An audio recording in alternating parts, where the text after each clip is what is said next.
No, I can't. Okay. Hi, MonaLisa. Delighted Hello. to have you with us today. On this, the end of June on a full moon day. I hope that doesn't affect anybody's attitude that's listening to this as a carryover. Um, we're delighted to have you here and to learn of your experiences and your understandings of enlightenment and consciousness, which from my experience are often, if they're understood at all, they're misunderstood concepts. And I understand that you've had some interesting life experiences in the form of near-death experiences. And I think you had 2 different experiences with that. Is that correct? Well, I think it's out there on the internet. There's 2. One was actually mine, and one was the one that really helped shape me. So the first one, if you don't mind me diving in, was I was about 13 and I popped out of my body and I felt like me, right? Mm-hmm. Didn't know what that meant, but I really felt like me. I was out of my body and I was a crumble down on the floor. And I my mom opened the bedroom door because I was very sick and I was trying to get to my parents' door at the ripe old age of 13 or so. And she screamed and shut the door. And I'm there and I see my body on the floor. And I'm like, okay. This was in 1976 ish. And I'm like, I've heard of NDEs. Is it, I wonder if I'm having one, something like that, because I really felt like me. And I didn't know what to download. No idea what a download was, but I got the knowing a message. You're okay. It's not your time. And about that time, my brother, I'm way, way above my body. It's like the roof has been expanded, right? And I see the top of my brother's head. He comes, he looks at me and said, "Oh, she's faking it." I was 13. I still remember exactly what he said. And I remember seeing just the top of his head as he looked down and his long hair. And I'm like, oh, his hair's a little bit thinner than I think an 18-year-old should have at that point. And then my dad opens the door. He peeks out, and I see the top of his head. And he had his whole life, which I didn't know it then. I found out later. I talked to my mom about it. He had a little bald spot about the size of a quarter. And when he passed, he still had that bald spot on the top of his head, and I saw it for the first time. I didn't know because he looked like he had thick, nice black hair. Mm-hmm. So he shuts the door. He says, "You're not kidding," or something like that. He shuts the door, and I'm still there above my body. I still feel like me. I don't feel like I'm just a glob of air, if you will, what I thought a soul should feel like. And so I think maybe I should look toward the light because I felt love. And the only way for the longest time I could describe it at is light. This light that I couldn't explain. It's a love. Once again, I got, it's not your time. You're okay. You're okay. And and so you have to understand, I've had 3 people peek at me at my floor, at my body on the floor, and they've shut the door. And I'm like, well, maybe I really do want to go in that light. I remember thinking that. And I keep on getting these reassurance, it's not your time yet. And so with that, my dad opens the door. What it is, they had no clothes on, and so they had to get dressed. And now he's got some blue jeans on, and he picks me up like a sack of potatoes, and he starts kind of almost running down the hall with my body. And I remember like a to me, I always just describe it like a lightning bolt. Like a lightning bolt, I zipped back in my body. It's almost I could see myself doing that. See Mm. my light body going back into the physical body. And so that was my NDE at the rightful age of 13. So let And me, did you retain your perception outside of your body as you watched your spirit go back into your body, or was it, did you experience the transition no, I consciously? watched it. You I watched it. watched it. So Okay. when I was back in, I was just back in. And it took me a while to process it. Uh-huh. So it took me a while to process that. But I actually, from outside of my body, watched me.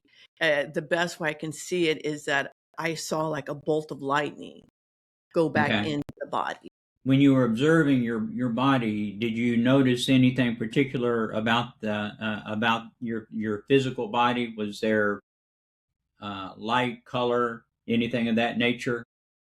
And all because you have to understand I'm 13, and all I remember seeing I just looked like a clump, a heap of, like I wasn't in. I knew I wasn't in that physical body Right. anymore. Right. So that's all I remember. Um, and it was enough that it scared my parents, which, it obviously it would have been. Um, One of the main things I did get out of that was that I still feel like me. I didn't feel like I had a very Christian upbringing. Mm-hmm. I didn't feel like that I was just this clump of air, this soul that I thought, I would thought that a lot of when we die, we just go into the mist, right? And become a soul, and want the soul is like a little cloud. I really felt like me. I still had the awareness of the personality of who I am today. And that was a gift. That was a gift. And that's what I got from that. Um, Having said that, that did help me as I went through my youth. Uh, um, and I used to astral project. So I think as children, we all have these gifts. And as we grow up, our communities, our families often, especially back when I was growing up, would turn them off for whatever reasons, however they were brought up. Like there's no life after death, or if you're this religion or that religion, there's very limited okay with that. And so the other thing I used to do was astral project. And so every night I go to sleep, and I couldn't wait to go to sleep. I love to go play. And how I would go play, I'd come out of my body and I'd go around the neighborhood. And we had a very dark neighborhood. We always lived out in the country. But one night I love the water. I still love the water. So I like to go wherever there was water. And I would go to, amazingly enough, the Golden Gate Bridge, which is 2 hours away from where we lived. And well, I go to the ocean, and one night anyway, I was going across the Golden Gate Bridge, and I looked down, and I saw my father's very unique. He had one of those uh, trucks. He used to collect vehicles. He had a very unique truck, and I saw his truck, and I looked down, and it was on the Golden Gate Bridge, and I said, "Why is my father's truck on the Golden Gate Bridge?" And as I'm staring, looking at it, and it was stopped, and I couldn't figure that out. Um, this is back once again, um, right around 79, 80. Um, the phone rang. And when the phone rang, I remember I felt like a rude jolt back into my body. So when you're out of the body and you come back into the body, um, uh, if if if it's not a smooth transition, it can feel almost like a night terror. There's a jolt there. And so I remember having a jolt, and then I kind of sat in bed and wondering what was going on because I heard the phone in the middle of the night. And a few minutes later, my mom walks down the hall, and I said, "Mom, who was on the phone? And she goes, oh, it was just the police. They stopped some young guys. They had taken your father's truck out for a joyride, and they got stopped on the Golden Gate Bridge. So, because I used to try to tell people something was happening at night. Like I would go places at night, and they would, that's just your dream. You're just dreaming. You're just dreaming. But there, I had that validation with that time that experience was real. And then You did this traveling. You did intentionally, or it was just circumstantial. In other words, it was just circumstantial. It was just something I kind of looked forward to going to sleep at night because I might remember me traveling. okay. I didn't know I was astral traveling, but it has served me well over the years, I will say. So that's kind of my younger years. And then what kind of I was very close to my sister, who was mentally challenged and physically challenged. And we were very, very close. And at the ripe old age of 44, she passed. And her death was kind of the death that didn't break me, but kind of began to break me open, if you want to say. And very shortly after her death, a couple months, I'm driving in my minivan. I have only my right hand on the wheel, and I have my youngest one as a baby in a car seat in the front next to me, because we could do that in those days. And and I didn't know what a third eye was, and I used to tell everyone I saw an angel in the sky. It was my sister. So it was actually in my third eye, but I didn't know any better. Mhm. And so I said, my sister appeared to me above the car like an angel. And she said, slow down.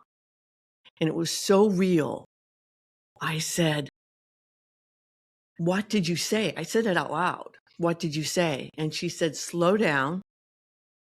And mom needs you too. Now, I heard it clearly. It's just talking to you. And now I know it's my third ear. I'm blessed.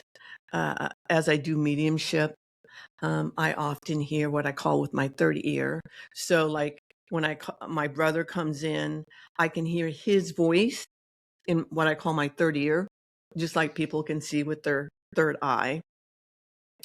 So I put my left hand on the wheel and I slowed down, went around the curve, and my baby, car seat and all, came flying out, knocked this hand off the steering wheel, but I grabbed her, pulled over. She's fine. My heart was going 200 miles an hour. Sure. Yeah. And then I thought I could hear, especially her twin, saying, you're making this up. And this is how intense I think we often get.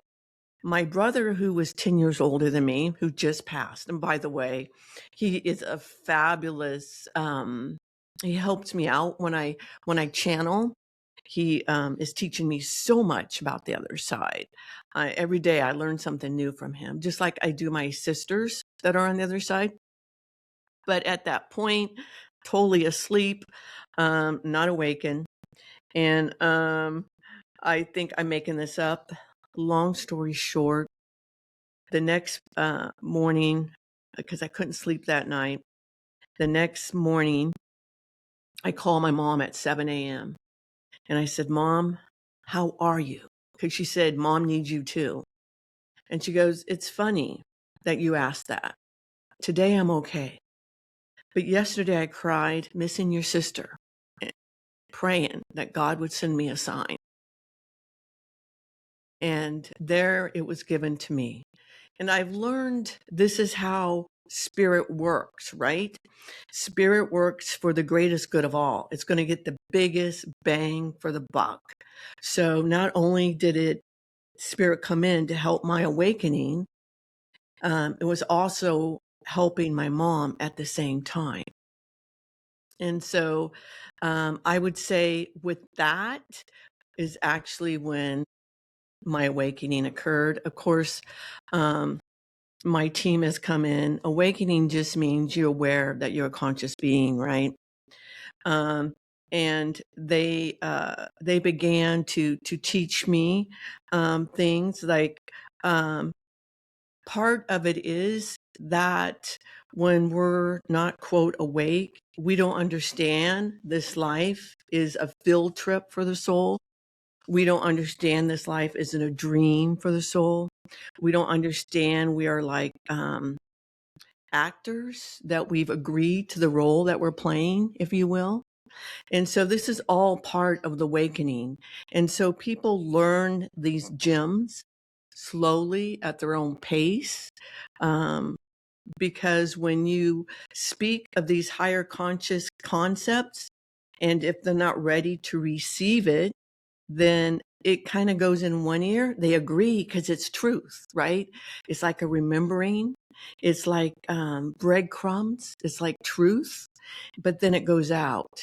I am one, I feel like my awakening happened. If you can imagine a great big old freight train, and you know how long they take to turn around when they have thousands of cars?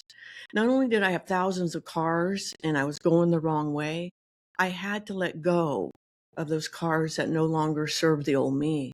So I had to let go of those old cars one at a time. I had to let go of the fact, I was raised as a Christian and learned that although the Bible has lots of spiritual truths, that ultimately we all know it was wrote by a king who wanted control, right, of the people. And even when I first heard that, it was so hard for me to wrap my mind around, because it was so embedded in me in this Christian way, right? So I Mm-hmm. had to let all that go in order to see that what Archangel Michael has come in and said, God to the archangels is all that is. And so another way of looking at us, who we are in consciousness, is that my team has given me, it's just, I don't want to get too much into this because I'm not really a physicist, but they said, look at the analogy. Everything is sacred geometry.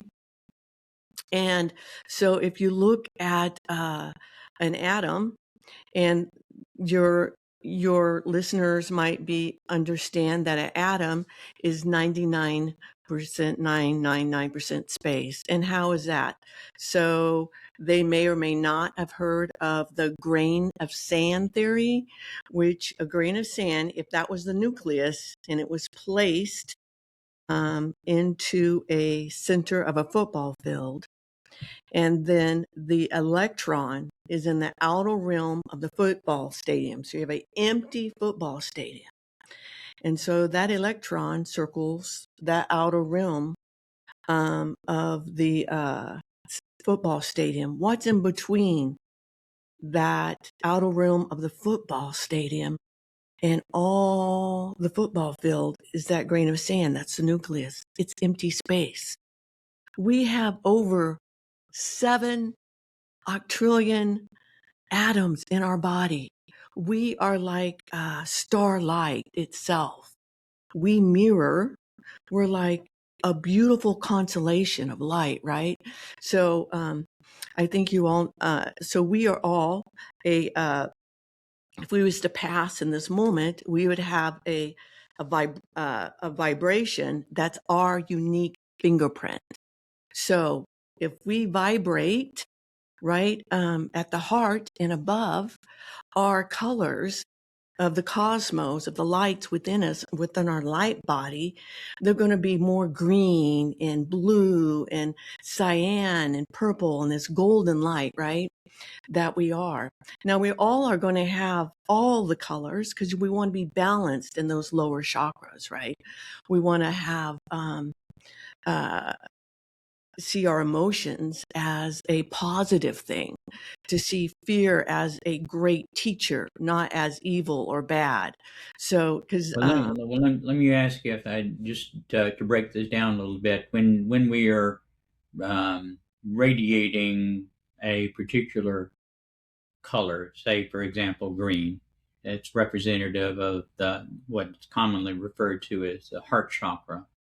What aspect of creation are we experiencing at that point? So when we're more green than anything else, we're experiencing a very, very high vibration of compassion and love and sympathy and understanding. And that's where we want to be. I'm sure the Arcturians have told you guys that our love, our unconditional love. So the point is to sit in our heart space, 50% or greater. I say 51 to be safe, right? Or greater. So it's 50% or greater of the heart chakra and above, right? And so that's the heart is a, it's the color vibration of green.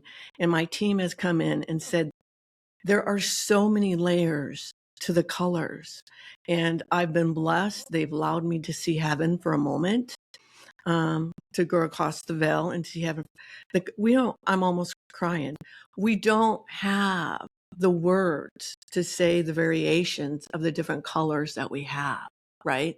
Right. That we are. When you were experiencing your NDE, and you said that you felt love, what did that feel like? That I always said that felt like a white, the best I could describe it when I was 13, it felt like a white light. I was encompassed in this all unconditional love. Everything is well. Everything is right. There is no wrong. There's no judgment. It was just a beautiful white light, loving light. Um, Felt and I, really good. oh, really, really, really, really good. Okay. Have you ever experienced anything as good as that? Um,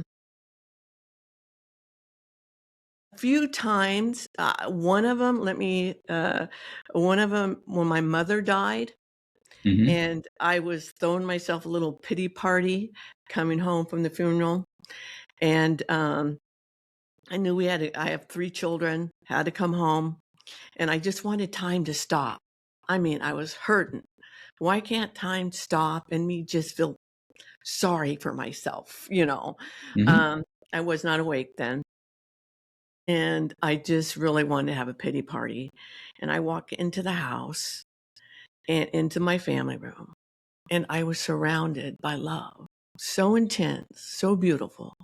The only way I can describe it is that was my mom. My mom loving me from the inside out and the outside in. And it was a hug. I say it was a hug from heaven. And so, yeah, so in those moments, I have come really, really, really close. And so, What and changed with you, and what changed about you when you had that experience? um, that I knew she was eternal, Yeah, but you know? what aspect of you changed when you had that experience? So I couldn't in that moment. That's a very excellent question. I went from having a pity party to like, my mom is still alive. Everything's okay. I love me. I love her. And I couldn't feel sorry for myself anymore. I felt joy. I was drenched immediately in bliss. So what did that experience of your mom's higher vibration presence, how did that affect you individually to make that shift? It was just a knowing. So So vibrationally, I went from being in those lower frequencies to the higher frequencies almost immediately. Yeah, but you did that, right? It wasn't your mom that did that. You did that. It You be had to make the shift. I because I had a knowing. The You had the knowing, knowing, but what was the knowing? the knowing was that she was not dead, Okay, that so she was still with you me. had a belief in your identity Hmm. that you were supporting when you were having your pity party. Right. Yeah. That was a belief that already was part of your identity, your perception of self. Yes. And you So were I had a lower vibrating. That was belief. causing you to vibrate because your identity was challenged. Right. And then you Yeah. had a transitional experience that immediately gave you the experiential opportunity to get rid of that belief. Yeah. So I had a When you very let that limiting belief belief. go is when your energy shifted. Yeah. So I had a very limiting belief. And then I felt that unconditional love, right? Right? And it was enough to kind of like bump me on the head, she's not dead. I was already having experiences of a medium. I was already having these other experiences. Oh yeah, life continues. My mom is just going to live in heaven. And then, because I wasn't fully awake, um, she died in 2000. I'll be honest. I didn't have my quote awake until I was 40, until I was 50. So you And gave so, yourself permission to shift. yeah, You yeah, gave yourself permission to shift and that it was okay. yes, yeah, Yeah, yeah. that's a And beautiful so, thing. but I didn't, like now I can look at it when I have a limiting belief will come in. For instance, I just had a beautiful cat passed away in October. And, I'm like, I was hit by grief. I'm like, why are you hit so hard? Your cat died. You've already seen your cat. You know what I mean? I have my little ghost cat walks around. And I'm like, Shadow was still alive. He didn't go anywhere. And so, eh, but I still had to go through it, because I'm still human. I'm still experiencing the human.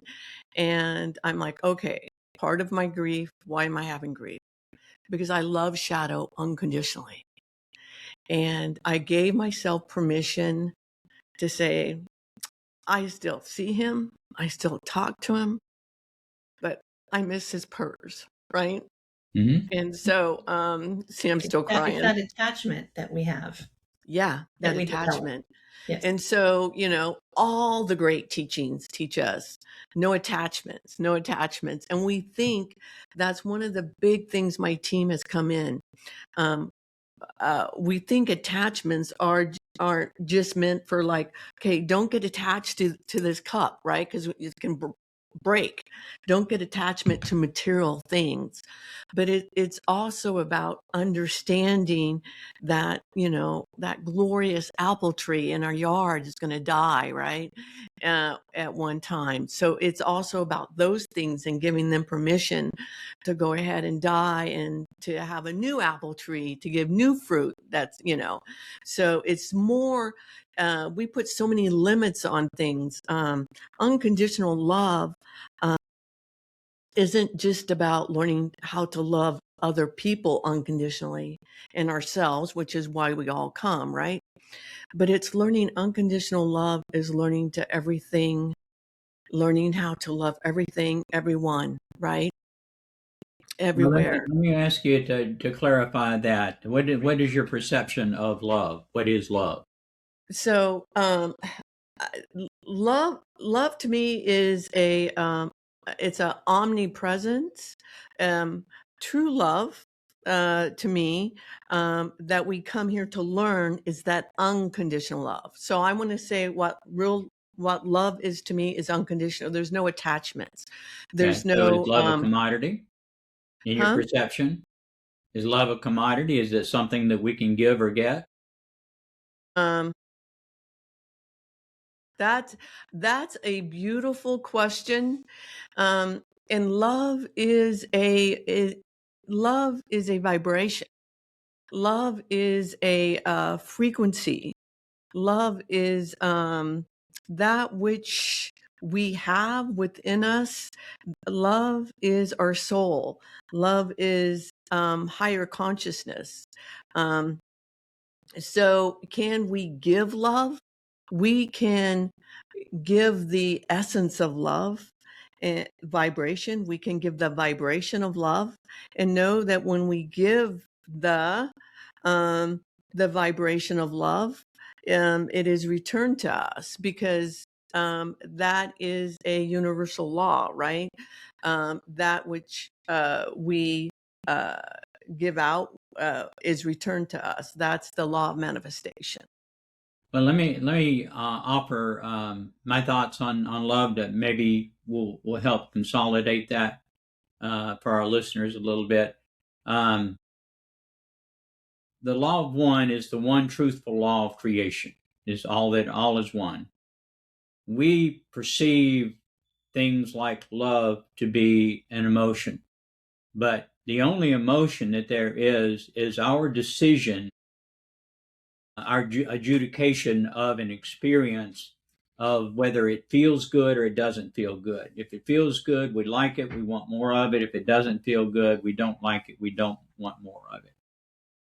That is that is the emotion. That's it. Just our decision whether it feels good or not, which reinforces It's your perception, statement. right? There is no good, there is no bad, there is no right, there is no wrong.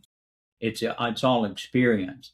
Uh, we exist within a range of consciousness, and we keep referring to higher ranges of consciousness, which are inevitably in our future, but we have a curriculum to learn at this range of consciousness. And we experience periodically love. Love is a condition of being that we allow ourselves to enter into when we temporarily surrender those bundle of beliefs that you were referring to is what you would let go when you shifted your condition of being from being in a pity party mood to being in that feeling of love when your mom made her presents. Uh, Love is an inherent characteristic of the creator. So when we're feeling love is when we have temporarily surrendered this false perception of self that we're designed to create, and we feel our creatorness. And it feels good, and there are very, very few things that feel that good, but there are additional layers of consciousness beyond love. We focus on love because love is the next step for us. At this range of consciousness, we are tasked with becoming awareness. What we are preparing to explore is love, which will be our next task at the next range of consciousness. Yeah, fourth density or the fourth range. Yeah, Right, exactly. absolutely.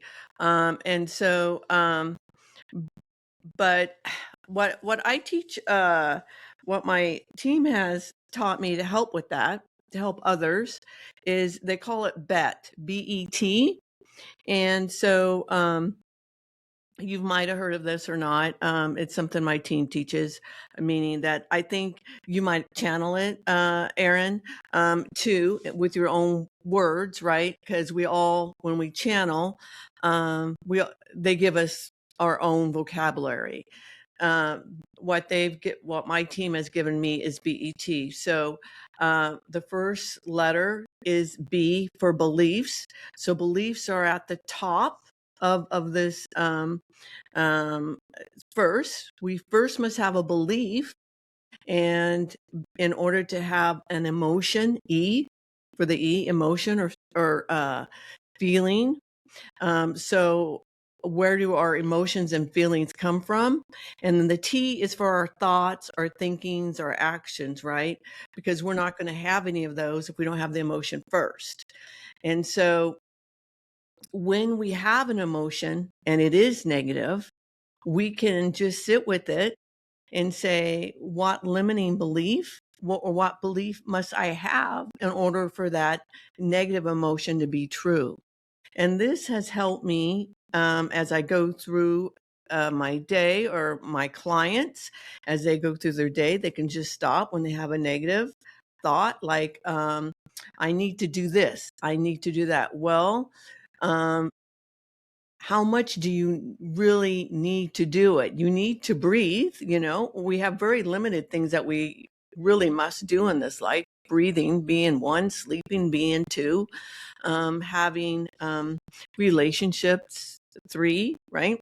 Those kind of things. So instead of putting that kind of tension in our bodies, in our energy field, say, you can flip it and say, oh, I would like, or I would enjoy, let's say you think you need to mop the floors, and flip it and say, oh, I get to mop the floors and turn up my music and dance.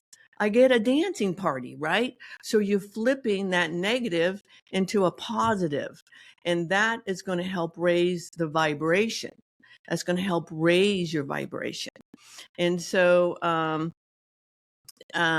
this little word bet, bet, can be as they go throughout their day, it can be one of those beautiful things that can help them get rid of those limiting beliefs. We can't get rid of, you're absolutely right, we can't get rid of certain beliefs that we came in to explore. And as we have lessons. My team calls this a field trip for the soul. And the reason why they call it a field trip for the soul is because at the soul level, we plan it. We plan out what lessons we're going to learn. They say, you can think of it as reading a book. So the oversoul contains a library, and then you have the soul who picks out the book, which has the lessons in it, right? And so the soul's reading the book, but as we are, we're actually living the story. We're a character in the book. And so as we understand that our soul is eternal and is sovereign, that we are also eternal and sovereign. We're just here for the experience. And so as we go throughout our day, if we focus on following what they call the positive energy stream, following our positive intuition, which the intuition, as you guys know, comes from your higher self. As we follow the positive, and why my team was very clear on why they say positive energy stream. If you have an idea like, my greatest joy is really stealing from the rich and giving to the poor. See, that's not positive. That's ego. That's mind. So if it's positive, because people always ask me, how do I know to follow my intuition? I said, as long as it's neutral or positive, then you're good to go. You've got a green light. Okay. It's only when you get in those shady waters, you got the yellow light or you get a red light, right? And it's a feeling. But Maybe the I greater shouldn't lie. stress that you're experiencing, the farther off the path you wander. Yeah. And so follow the positive energy stream, and then they're like, in love, do all things with love. Do all things with love. And they're like, you don't have to worry about anything else. Your higher self knows exactly which book, how to get you to your highest soul opportunity, right? My team uses the word cosmic midwifery. We all came here, like your beautiful wife, Erin. What a glorious cosmetic midwifery you are, meaning that you're doing this beautiful soul path, right? We all came here with a beautiful soul path. Mine was to teach one consciousness.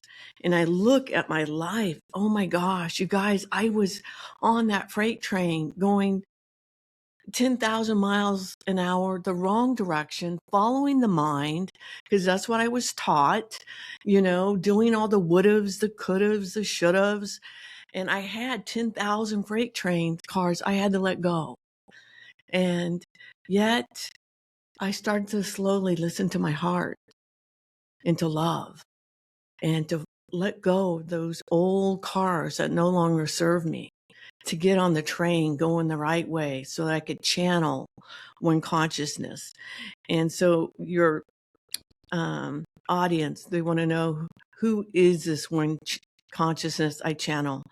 I channel source energy. If they want to come in as a singular, like I've gotten Yeshua and Joseph, I've gotten Buddha, I've gotten Kuan Yin. As a single entity, I will get a single entity. Often they're what I call my spirit guides, Zand. But if they need to come in 100 million strong, they will. And who is this 100 million entities of love and light and light and love? They are of positive, of galactic alliance, of fourth, fifth, sixth, seventh density, which includes oversouls. And so, and that's who they are. And some of it is still a mystery to me. All I know is they always come in and they announce themselves of love and light and light and love. And so one consciousness to me is all that there is. And so I don't limit my channeling. I will say, Aaron, that the Arcturians are way high. You got a real gift there. They are when I've channeled them, I get a very, very short message because they're way, way high. They're way up there. It used to be exhausting for me. It used to be, I would have to take a nap after I did it, but yeah, same getting here. better. Yeah, so same here. Now, when I channel, I'm like, I'm hungry afterwards. Yes, I would have to eat all the time. Give me something to, give me a soda, give me some snacks, whatever, and a nap. It's better Yeah. now. It's better now. I don't feel like I need a nap anymore. I do get the munchies afterwards, I will be Me too. honest. And I feel like I have to do grounding. My team has come in, and on a very personal note. So I know that your audience might appreciate this. So my team kept on coming in and saying, MonaLisa, you need to do more grounding. And how they come in, they don't tell you what to do. I would have different people who know me, who I trust, say, you need to do more grounding. So when you have it more than one time, you know that your angel sending you, I know better. I need to do more grounding. So what happened was on the physical level, I had my pelvic floor let go because 100 million angels are pretty strong energy. And they kept on telling me needed more grounding, more grounding. So, glory be, I'm like, okay, I don't want the operation. I'm going to do this through source energy and healing. So I've been able to do it that way. And I kind of use my angels. I put them around me, how I do healing. And I allow myself to tune in to the frequency of source, which is completely healed. My higher self is healed. My oversoul is healed. And I allow this healing energy into me. So I've been doing that and I'm fine now. But I had to experience that because I wasn't getting the message. So after I channel, I generally do some really serious grounding. I go for a swim. I take my shoes off. I walk in Mother Nature. I go and dig in the dirt, literally, to feel that grounding, to get that. That procedure that you do before you channel is your tuning.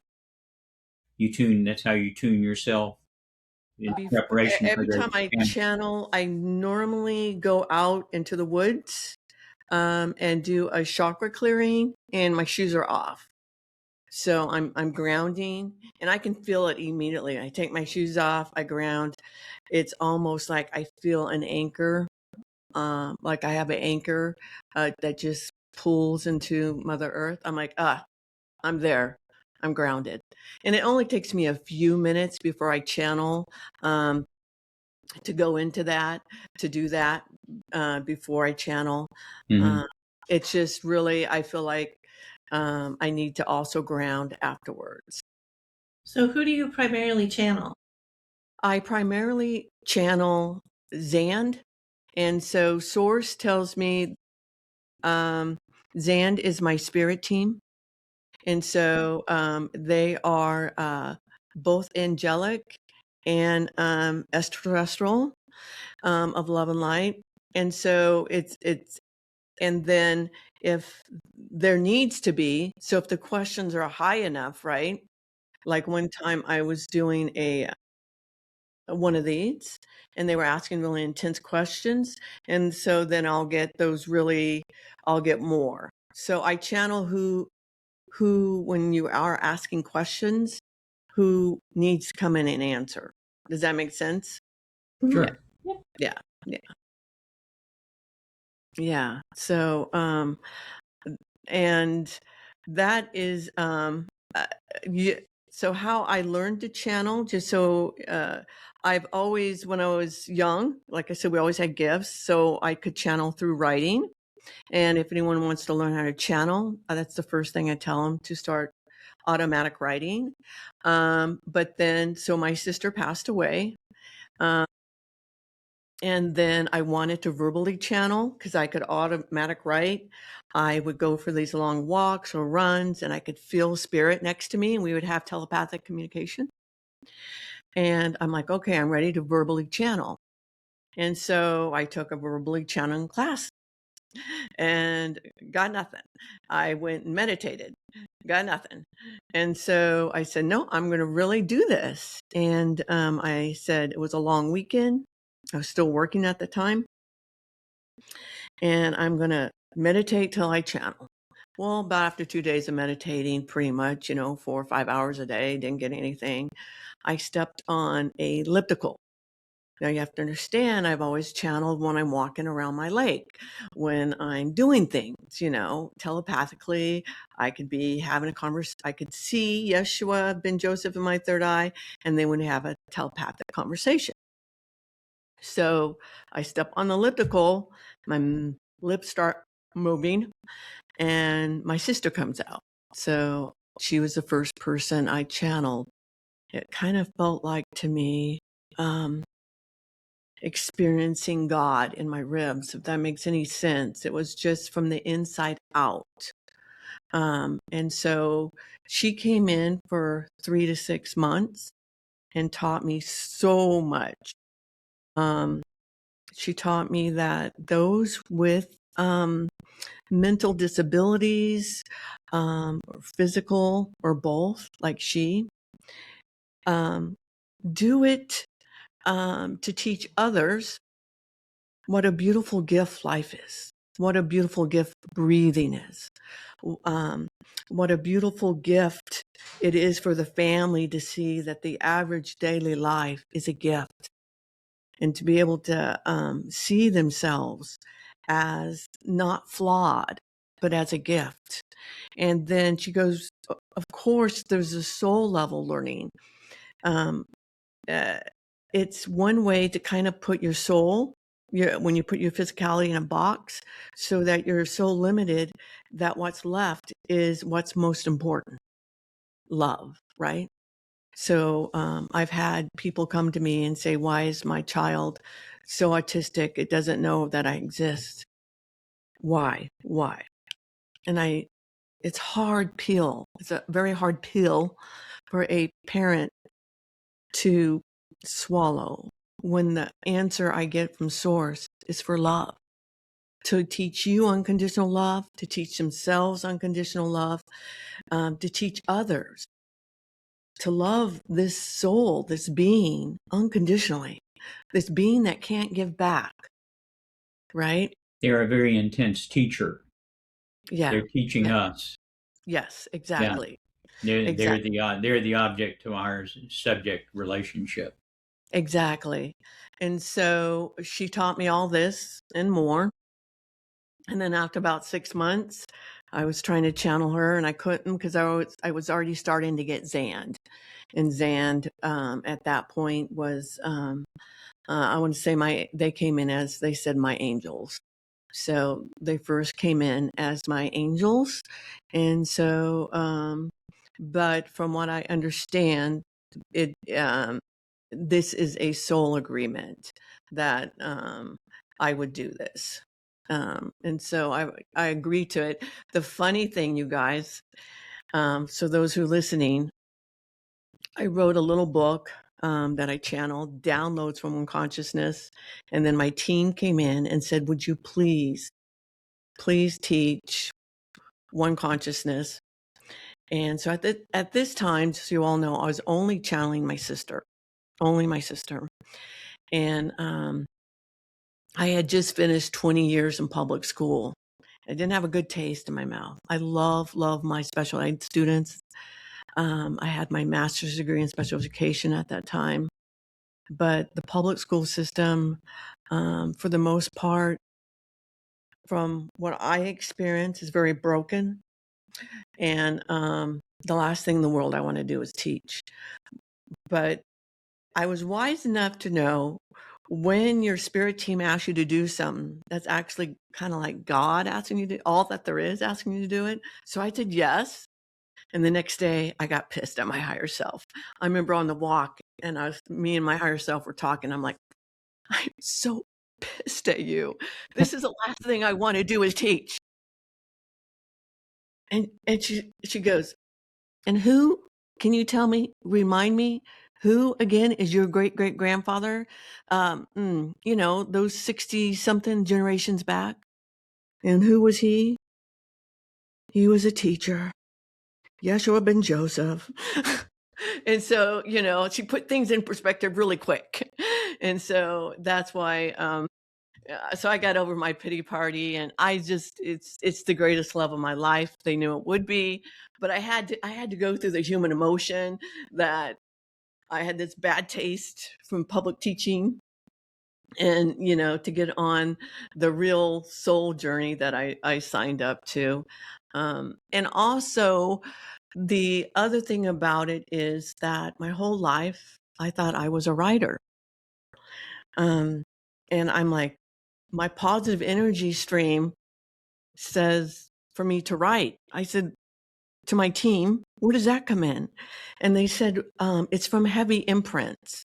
So especially for a lot of us when we come in, because the veil is so thick, the wall of separation is so thick that we come in, that's with these imprints to clear, to manifest. And so I have imprints, like I have a cousin, you might have heard of him, Edgar Allan Poe. So we share the same oversoul. Does that make sense? Mm-hmm. So I've always been able to channel him. I have a few of his poems that we wrote together in my book. And I love it. Love writing. And they said, well, if you're willing to teach what you write, we can go in that direction. And I said, let's go in that direction. So within months, it was the easiest book I ever wrote. The Joy of Unconsciousness. It's recipes to nurture your soul. It's from wherever you are. It takes you all the way to enlightenment and beyond. I try to answer all those mystical, esoteric questions in it through little simple recipes, like, what is the alien abduction program, blah, blah, blah, how to channel your higher self, how to communicate to your higher self, how to get rid of negative thoughts. And I take it through the very basic recipes, like how to meditate, what are crystals and all these gemstones, very basic stuff to the very woo-woo stuff. And I didn't put it in the book, but I want your audience to know this woo-woo stuff is physics. And the more our modern day physics are learning, the more and the more that this woo-woo stuff isn't woo-woo. Let me explain very briefly. So we are energy fields. We're not really solid, right? Uh, so for your audience, you can look at it as, why do we feel solid? It's because of the electromagnetic forces between things, or even your body. Just remember when you're a child and you rub your hands together and you put them together and you can feel the electromagnetic force. That's why we feel solid. We're actually beautiful light bodies. And so each one of our chakras is a vortex of a field, if you will, for our energetic body. So when we feel like in balance and stable and grounded, then we're going to put out a beautiful frequency of red in our red chakra. Mm-hmm. There can be no other way. And so for those of us who can see auras and chakras, when I go into your aura, and I will get a download, a feeling that might be light red or gray red, then I know you got some root chakra to do, some root chakra work. So once you get that red root chakra open and red again, and you feel more stable, you feel more grounded, more connected to nature, because we are nature. There can be no other way. If you think of it, physics are now saying we are all one. It is all one field, right? And there's just many fields within the one field. It's the same thing we've been saying for years. Consciousness. Consciousness is all that there is, right? Everything is consciousness. And so now we're finally agreeing. So now the physics and the metaphysics are mirroring each other. They're speaking Yeah, the the same quantum truths. quantum physics, quantum thoughts. Yeah. Yeah. Yeah. So that's how the energetic works. That's why it works, because of these beautiful quantum fields, right? So, what have you discerned that our mind is? How does our mind interact with all of this? So our mind is a receiver, right? It's our mind is a receiver. So the heart is where is what matters. It's electromagnetic fields. You know how when you can walk into a room and it feels, you've walked into a room where someone is angry and it feels off. It's because your field and their field, you can feel it, right? So Conflict. the heart field is expansive, right? And I think in quantum physics, they've got it to at least 8 meters, because that's the limit of their machines, whatever. So Yeah, they can I know took it. years of physics in college, so I'm all familiar with all this. Yeah. Years. But for the two people in your audience that don't know, uh, your heart field is not just not this little thing in this little cement case that we have called skin, right? So the mind is a good receiver, and it to me, that's what it is. It's a receiver. So that's what I think the mind is. It's um, I want to say it's a receiver. It's and that would probably be my definition, because we have consciousness, we have subconsciousness, we have unconsciousness, right? And so those consciousness are actually above our they are the ones who kind of, until we wake up into our subconscious and our unconscious, it's harder to perceive in our conscious life.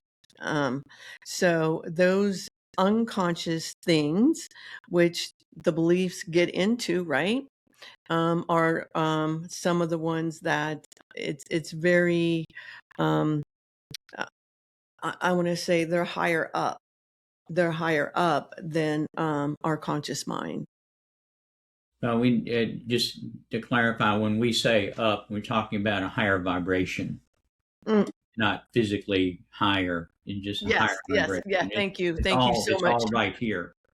Yeah. There's no separation. Thank you so much. Yeah. Thank you so much for clarifying that. I appreciate that. Yeah, exactly. Yeah. Okay. Yeah. Mona, this has been great. I am so grateful for you sharing your experiences and sharing the things that you've learned. If you had to leave one message for someone who is on the path but hasn't made the progress in their awareness development that you have, what would be your recommendation? What would be your words of wisdom? Excellent question. I would say, remember that the heart is multidimensional, and it's really, really basic. I would highly recommend that you follow your positive energy stream, and you take the time to love yourself, to honor yourself. Really take the time to honor and to love you wherever you're at, and to remember that you're eternal soul. So give yourself the gift of time. So many of us on this journey, we want to be in higher consciousness. We want to be at the next level. And it's not about that. It's about seeing where we're at and loving the moment we're in. And so loving the moment you're in, that would be my words of wisdom, to love the moment you're in. And so if you love the moment you're in, then you're golden. Keep going that way. It's like a green light. Stay in the moment. Yep. Experience the now. Yeah. So that's how my team came in with top of the now for you. Top of the now. And everyone asked, they're like, a lot of people ask me, well, what does top of the now mean? It just means the best of the moment. Yeah. Yeah. And that's a good slant on it. Yeah. Thank you, Mona. This is great, and I'm very grateful for you to sharing your time with us and your wisdom with us and your experiences. And if we can be of any service to you in the future, please don't hesitate to call on us. I think we have exactly the same mission. We certainly we have some different perspectives, but that's what makes it fun. Yes.